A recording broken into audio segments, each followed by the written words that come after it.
Hi guys, thanks for tuning into the channel today. Been a little bit busy on this one. First I had a go at fitting these front springs to this bike, which was a bit, you could say, unsuccessful because I ended up pulling the front rack off, wheel off or something like that, but just for some reason couldn't get this front fork out. So maybe I was doing it the wrong way, and maybe it was supposed to be the oil drain from the bottom. Not sure about that one, so I had to give it a miss. Might be going to the dealer now for sure to get that done, but in the meantime I did actually fit the rear wide double S shock, so it's fitting there in that position. That's the only really way I'd want it, so that I can get at the adjustment here, the adjustment there, so it's nice and clear, easy to get at that one, plus this colour adjustment there if we might ever go there. When I put my fuel tank back on, it may be a little bit of a problem because I found when I had the gas tank on it just rubbed up against here, so I'll probably have to put a spacer behind there, or maybe just extend here and just push this out a little bit further to give me just that little bit of a clearance there.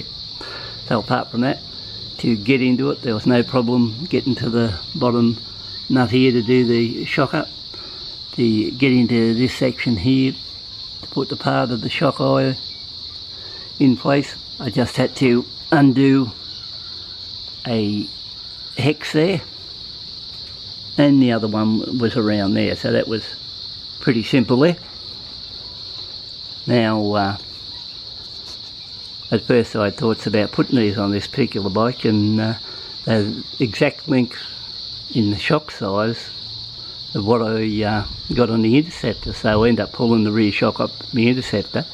The only trouble is it fit on the Interceptor alright, but the top eyelet was a little bit on the narrow side and just wouldn't fit over the area on the Interceptor, so that was a pity, because I actually thought I might pull the shocks off the Interceptor and put onto this bike and put these on the Interceptor to see how they perform. But that idea is not going to work now, so we're at this stage now where these are on, or I've got the left one on. So I swung around this way here, and I'm working on the right. Now with the right, there was a bit of problem with this muffler mount here, and I couldn't get the exhaust off that mount because I found out it was hidden under here, and I had a look around there, couldn't find anything how to get at it because it's naturally hidden up in under here and you just can't get a socket into it.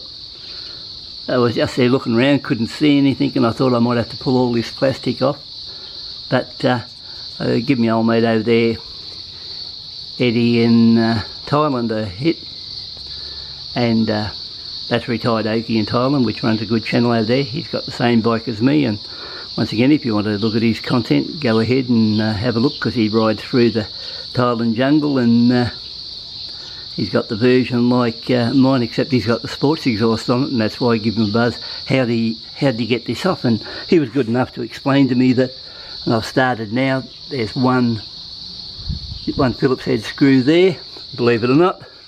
I didn't see it, but there's another one right at the base, just under there. So now I'll be able to go ahead, pull that piece off, get there, go up there and pick up the other shock that's sitting on the Interceptor. I'll be able to put these rear shocks on, and we'll be able to get into this and get this out of the way. So once again, when you're working on these bikes, it's never as simple as what you think. You can just go out and slap them on, never works that way.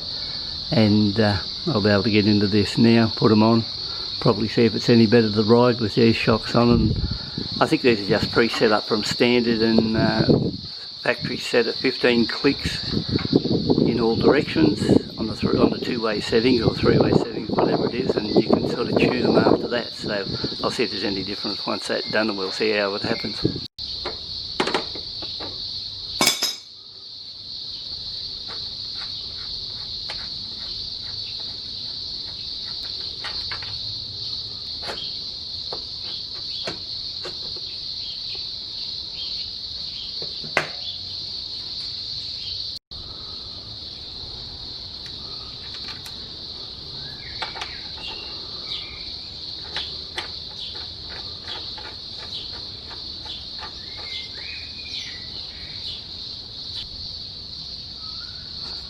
Now guys, to make things a little bit easier, I use this half round file in this section here, so that when I come back, or should I come back and have to pull this exhaust again, by filing this section here down, I'll be able to get a quick easy access into the exhaust area and up there or bolt the puller out, because it was a little bit of a pain to get at, and I had to undo the clip underneath here and the side clip there, screw out.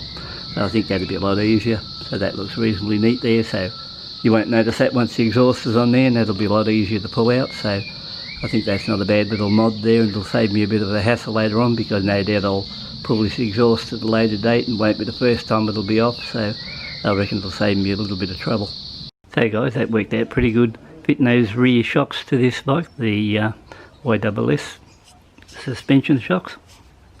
Bit expensive to buy the units, but we'll see how they go long term. The worst part about putting them on, I suppose you could say, was a little bit tight area to put them in, and on the right hand side you did have to totally remove the exhaust system from the bike, or I did anyway, to get into the right shock and remove it from the bike. So you know, it's a bit of a pain when you got to get in, and that exhaust bracket at the top there, you got no choice but take it right off and remove the exhaust, and then come in and put the rear right hand shock on. So that bit aside now, at least it's there, out of the way. I won't have to come back there and do that for a while, and by getting here and doing that little bit of work with the half round file back in this section here, I can come in and get into that area now quite easy next time, without having to worry about and removing the side casing there, and that'll make a big saving there. Sort of strange that Honda in the first place never went to the trouble to make a half moon type area there. We could get into that another little bit easier than what it was, but as it is now, that's under control. So just to do a recap, on the beginning of this video where I started, I said I wasn't able to get in and do that front suspension and put the inserts in the front.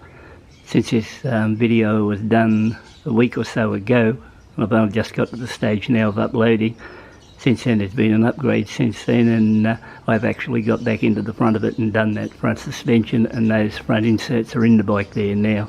So where I was having a problem a week or so back, that's not the case now, and those units are in the front. So right now on this particular bike, all I'm waiting for now is a new set of tyres to arrive in the next few days, and as soon as those new tyres arrive, I'm going to have a crack at fitting those tyres myself, and as soon as that happens, I'm going to run this out onto the dirt roads and into the hills, and then see how this bike performs in those areas there, a bit of hilly country, and with the new tyres on it and the suspension, and we'll just see how it tracks through there. So once again, thanks for calling in, taking a look, and I'll catch up with you next time. We'll see how things go.